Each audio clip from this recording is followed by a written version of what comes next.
করেছে রাষ্ট্র। আমাদের পার্শ্ববর্তী দেশগুলো পিএসসির ব্যাপারে কিন্তু কোনো আপোষ করে না, যেই গভর্নমেন্টে থাকুক, কারণ তারা দেশকে ভালোবাসে।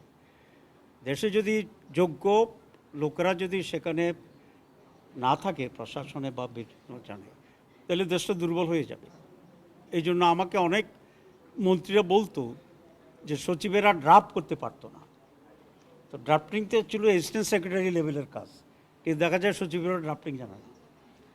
অনেক সচিব আছেন যারা ইংরেজিতে ড্রাফট করতে পারে। এই যে বিশাল একটা অধপতন আমাদের রাষ্ট্রের যে দুর্বলতা, এবং বিদেশে গিয়ে নেগোশিয়েট করতে পারে না, কারণ ইংরেজি অনেক সময় অ্যাকসেন্ট বুঝে না। এটা ট্রু, এটা বাস্তবতা।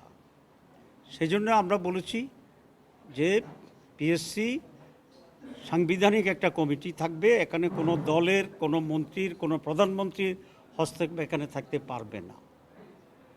তো এটার বিরোধিতা করার তো আমি কোনো কারণ দেখতেছি না। আপনি কেন বিরোধিতা করবেন? তাহলে আপনি হস্তক্ষেপ চান।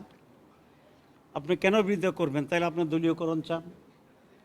একটি দলের জন্য এটার সমস্যা হইতে পারে, যে দল মনে করে আমরা ক্ষমতায় গেলে আমরা কিছুটা বেনিফিট নেব, আর যদি মনে করে যে না আমরা কোনো অবৈধ বেনিফিট নেব না, তাহলে এখানে মেরিটের বেসিসে নিরপেক্ষভাবে আমাদের দেশের যারা উচ্চ প্রশাসনে আছেন তাদের নিয়োগ হবে, এতে তো আপত্তির কোনো কারণ নেই।